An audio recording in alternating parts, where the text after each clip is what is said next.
worst U.S. intelligence leak since Edward Snowden. But how much has been compromised? Files purporting to show highly classified Pentagon intelligence have emerged online. Washington has vowed to turn over every rock to find the source, but with highly sensitive assessments of the war in Ukraine now in the public domain, can the damage be undone? I'm Andrij, and today's newsmaker is the leaked Pentagon files.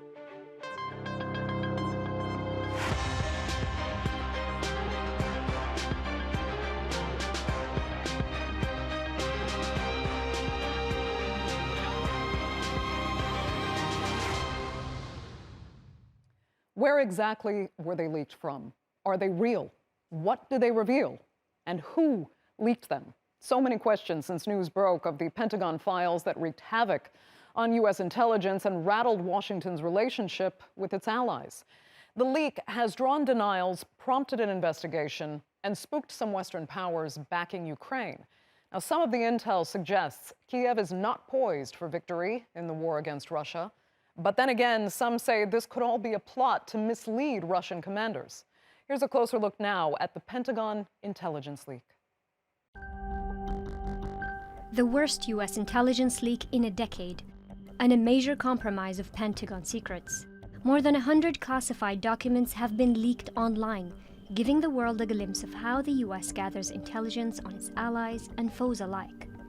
We take this very seriously, and we will continue to investigate and turn over every rock until we find the source of this and the extent of it. And the most damaging of all are the revelations on the Russia-Ukraine war. As Kiev prepares for a counter-offensive that could begin within weeks, the documents suggest victory is far from guaranteed. Despite the U.S. arming and training Ukrainian troops, leaked documents on the buildup expose the weakness of the country's air defense and ammunition supply. They also reveal that Washington has spied on the Ukrainian President Volodymyr Zelensky. Officials in Kiev have played down the leaks and any doubts about Ukraine's ability to push Russia out of its territory, and said they're a deliberate attempt to drive a wedge between Kiev's allies. The goal of this work is to lower the level of trust among our partners, especially the United States and other countries. The documents also reveal the presence of nearly 100 Western special forces on the ground in Ukraine. The Kremlin, which argued in recent months that it was not just confronting Ukraine, but also NATO, says it knew this all along. Just like everyone, we do not know how authentic these documents are. But even long before these documents appeared, we had and still have information that many NATO countries, instructors and fighters, including from Britain, are taking part in combat activity in Ukraine. But what Moscow might not have known is the degree in which the US has also penetrated the Russian Ministry of Defense. The documents depict Russia's military leadership as distracted by infighting and the role played by the Wagner paramilitary group. Meanwhile, Washington is on damage control. U.S. officials have been in touch with relevant allies and partners over the last couple of days at very high levels. But the diplomatic fallout could be huge. Some documents contain information the U.S. could have only obtained by spying on its allies, and if proven authentic, they could impact sensitive relationships. And as the U.S. scrambles to find the source of the leaks, no one yet knows if there is more on the way. Let's get more now on the fallout from these leaks and whether more could be to come. Joining me from New York is Andrij Dobriansky. He is the Director of Communications for the Ukrainian Congress Committee of America. From Moscow, Viktor Olevich, lead expert at the Center for Actual Politics. It's a Moscow-based think tank. And from New York, Tom O'Connor. He's a senior foreign policy writer at Newsweek. Thanks all so much for being with us. Tom, this leak is bizarre, to say the least, especially in the way it unfolded, but how menacing is it? I mean, are lives in danger now, or are there too many questions about its authenticity and what's been doctored to draw real conclusions at this point? Sure. Well, it's certainly unconventional, just as you said. This is not usually how these things work. And, when it comes to leaks, we always have this degree of skepticism as members of the media, of course. But just the way this plays out is raising a lot of questions. But any active intelligence leak, and part of this, the reason it's so damaging is that this is very recent stuff, is that active, whether it's agents on the field, methods of collecting information, and intelligence, I mean, they are at risk. So it's something certainly, and we've seen the Pentagon response, we've seen the intelligence community response sort of scrambling to figure this out. So I think certainly there is a degree of damage here. And, we've seen the headlines on this. Various outlets are calling the U.S. Embarrassed. They're trying to do damage control, talking to allies, try to reassure them. It certainly gives us an insight into just the vast network and machine that is the U.S. intelligence gathering sort of network. And it's something that I think we've known about for a long time, but every time we're reminded of it, especially at this scale, I think it certainly makes people look at the United States in a different light. Yeah, I want to talk more about that. But first, I mean, can you be more specific, if possible, about what or whom has been hurt by this? I mean, could people actually die from a result of these leaks? Sure. Well, the first thing is that there's an active war going on in Europe, of course. And so a lot of this had to do, and a lot of the headlines had to do with the Ukraine-Russia war and the planned spring offensive. And some of this indicated that the U.S. had some doubts as to Ukraine's capability to pull off that offensive in a way that would result in significant territory gains from the Russians. So that's something that certainly affects the actual conflict itself. There may have been indications in there. There were some indications, actually, as to Ukraine's strength, potential ways they might go about that offensive. So certainly it's something that the Ukrainians, if genuine, of course, would not want to be out there. So that's one way this could certainly affect, of course, the conflict. And then there are other things when it comes to Israel, the protests going on there, the U.S. insight on China. And I think the Chinese angle is particularly interesting because we've seen that it's been the greatest challenge for intelligence that the U.S. has ever faced is gathering intelligence on China. And we've seen spies executed in China en masse before. So certainly this is something that I think is concerning and could very well have an actual result in a life or death situation. Andrij, let me come to you. Tom mentioned the spring offensive. What I find so interesting about it is, I mean, now, as far as Ukraine is concerned, at least it's known that the information has been leaked. So technically, Ukraine can get ahead of this. Well, yes, but in essence, what we are being told about the documents, a lot of us haven't seen the documents. It's disputed how many there are out there. It could be up to 300 pictures or transcripts of this presentation or several presentations. But what has been reported is that none of this really gives an accurate picture of Ukraine's forces and capabilities past the beginning of March. And given the fact that Ukraine has not started its spring offensive as we all anticipated, and that we're looking later and later through the spring, maybe early summer for this offensive, I don't hear a lot coming out of Ukraine given what's been revealed already. What was interesting was the fact that we did have early public reports about this misinformation on Russian Telegram channels. That's where we saw the photoshopped images. But the actual information had been out there on these Discord servers or other dark corners of the internet like 4chan, et cetera, possibly as early as January. Right. Just tell me personally for you, what's your biggest fear in this? The big fear, what you asked just now, if people could die from this. And it's not really the revelation of specific locations of people. The biggest problem is that classification of not for foreign nationals.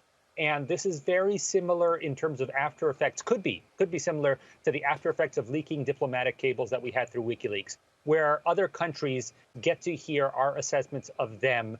And that ends up slowing down relations between our countries in terms of helping Ukraine, which is the most important thing that everybody should be working together. Okay. Victor, we heard Andrij mention doctored images. These are labeled U.S. intelligence leaks, but Russia still views them with a lot of suspicion. So tell us why. Well, there are a number of questions that remain unanswered. First of all, who is behind this leak? Who is leaking this information? Secondly, has this information, have these documents been altered, or have they been manipulated in some way to present a specific picture? And the third and main question is, why is this being done? What was the motivation behind this series of leaks? Now, the first question, who did this? Well, officials in Washington are, as we know, suggesting that the leak came from inside the U.S. intelligence community or the U.S. security apparatus. At the same time, there are no specifics. The second question was, were some of the materials altered? It does seem that way, and it's unclear if they were altered by one side, several sides, or was this part of the initial purpose of the leak? And the third question is, who benefits? Well, at this point, we see that some of the information that came out of these leaks was pretty well known before. Some of the information may be embarrassing to the United States, but at the same time is not particularly original. When some of the documents talk about Americans spying in Ukraine or looking at what the Ukrainian officials or the Ukrainian president is doing, that's not a big surprise. Right. Allies spy on each other. That's not a shocking piece of information. But at the same time, there is a piece of information there that could possibly be damaging to Russia's interests. There is apparently a document that suggests that Russia was considering buying missiles from Cairo, and that the Egyptian president was inclined to sell those missiles. That's not something that would be. That's not a piece of information that would be met with much like with much. Okay. It's not information that Moscow or Cairo would like to get out, if it's even true. But, so there is much suspicion in Russia that this is a disinformation campaign ahead of the Ukrainian counteroffensive that's expected in the coming weeks and months. For the most part, though, Viktor, quickly, I mean, is there anything in here that Russia really wouldn't have already known through its own sources? I mean, especially when they talk about NATO troops on the ground in Ukraine. Okay, maybe they didn't say they were there, but Russia would have suspected and probably known about that anyway. True? Sure. So the question is, this disinformation campaign is aimed at who? We don't have a clear answer at this point. And I'm afraid it's a mystery that will stay with us for some time. What does seem pretty certain is that this leak campaign is connected with the expected counteroffensive by Ukraine against Russia's forces. It could not be. It would be too much of a coincidence for this to appear at the same time. Okay. I would also. There have been reports that these leaks started to appear in January, but we see that some of the documents that have been produced, they have March on them. So Even if this started in January, some of these documents were leaked much later.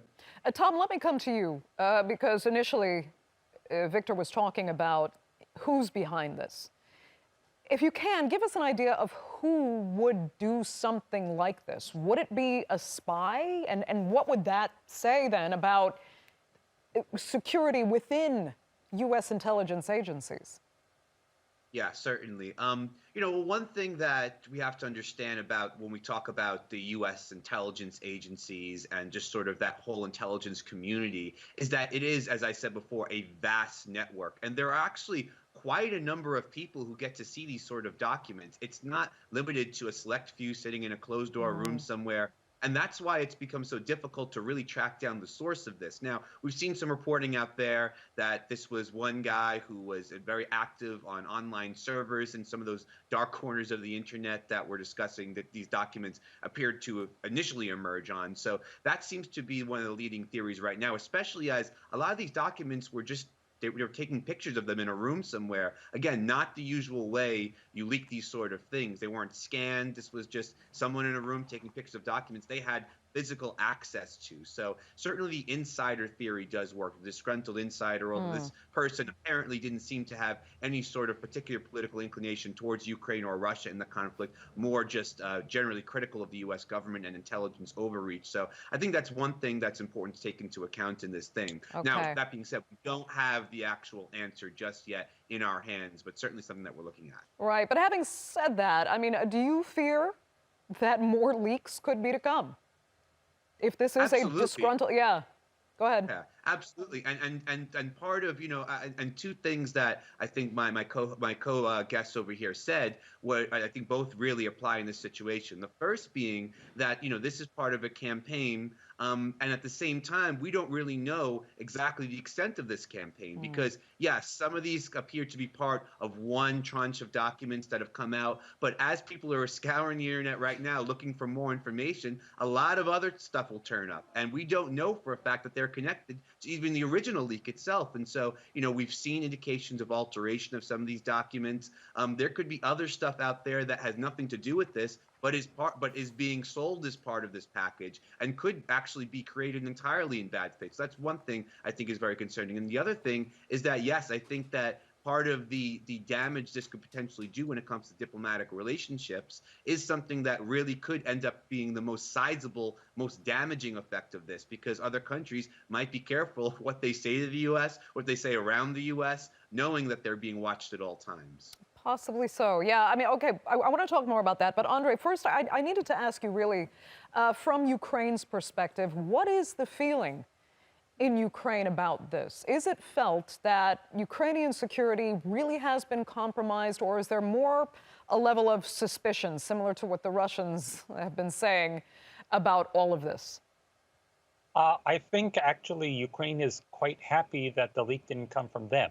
Obviously, I think what you're implying is whether Ukraine is worried that their internal structure has been compromised by the United States, how much they know about Ukraine. But frankly, there's an enormous amount of intelligence sharing between the two countries.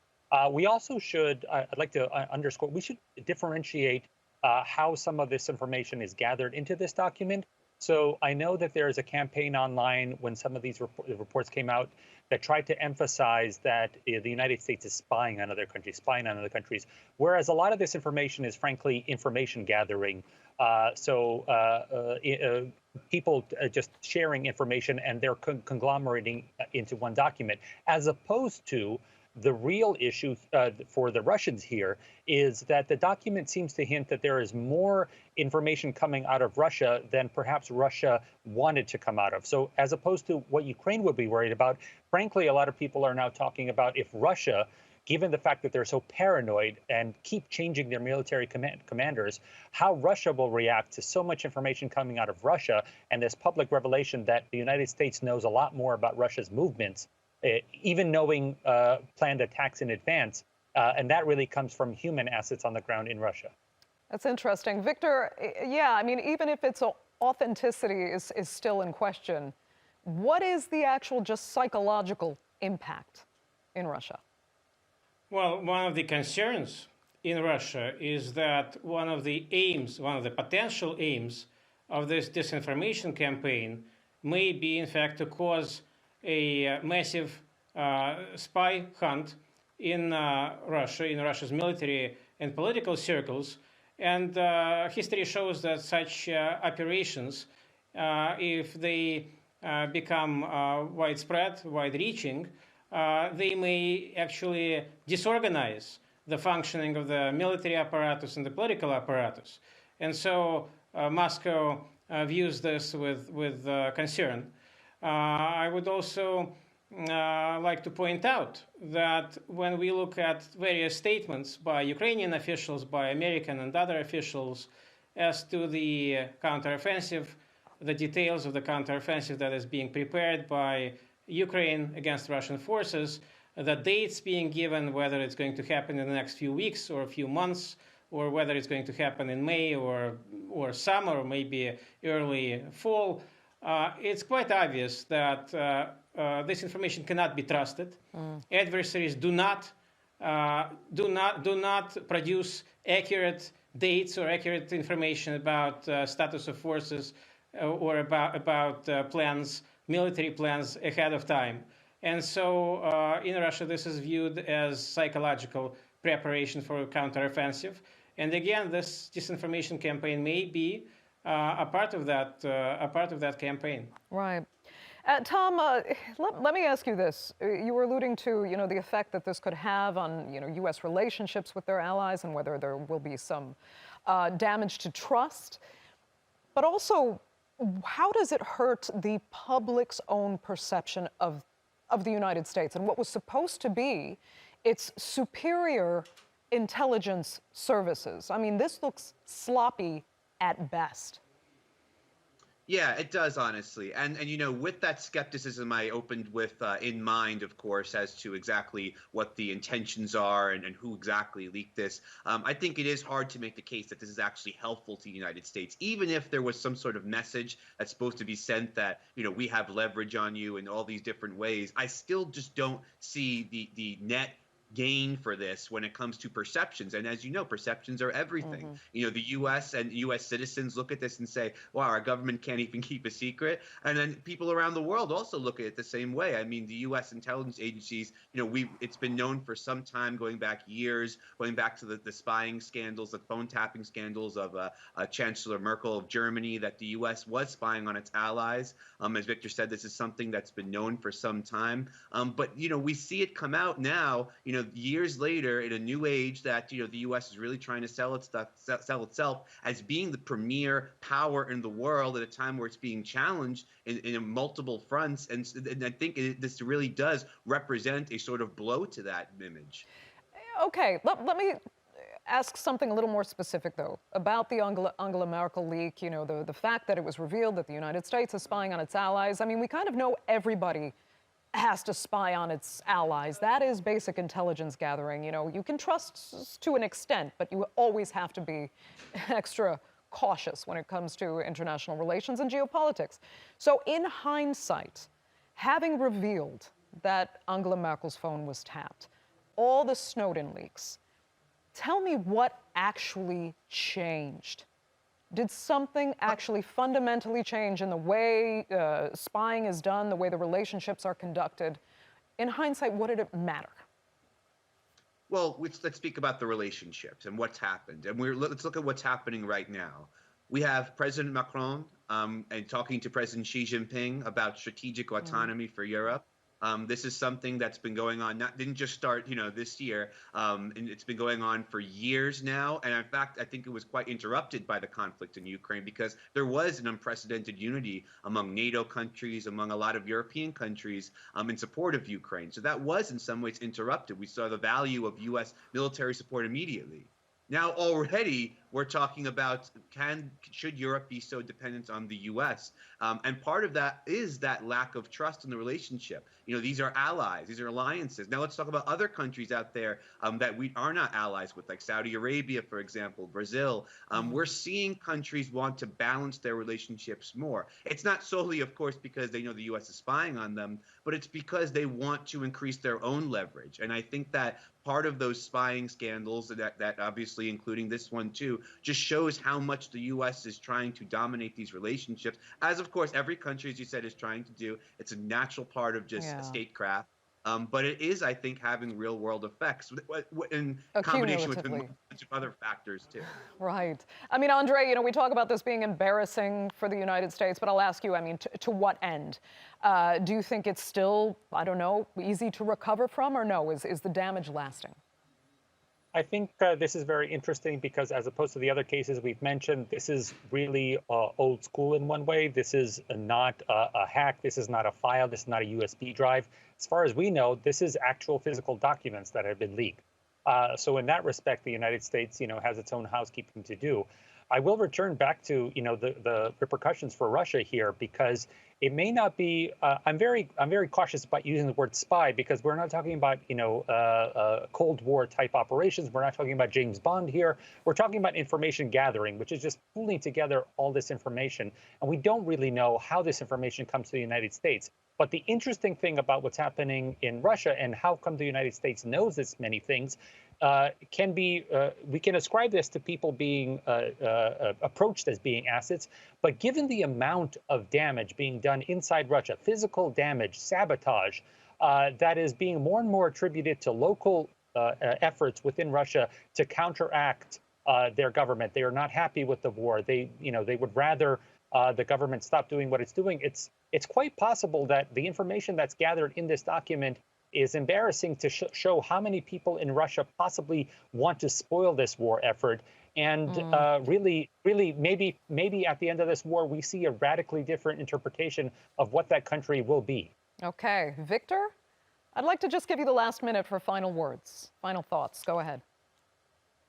Well, it's unlikely that this leak campaign will have a broad, long-term lead to broad long-term damage to America's interests. Europe is more consolidated today around the United States, despite Macron's statements, than it has been in 20 years. So this mystery the mystery of these leaks may stay with us for some months, perhaps years, but there is little long-term damage from it. Very interesting analysis. Viktor, that will have to be the final word for this edition of the Newsmakers. I'd like to thank Andrij Dobriansky, Viktor, Olevich, and, of course, Tom O'Connor for being with us, and our viewers, of course, for joining us as well. Remember, you can follow us on Twitter, and do be sure to subscribe to our YouTube channel. I'm Andrea Sankey. We'll see you next time.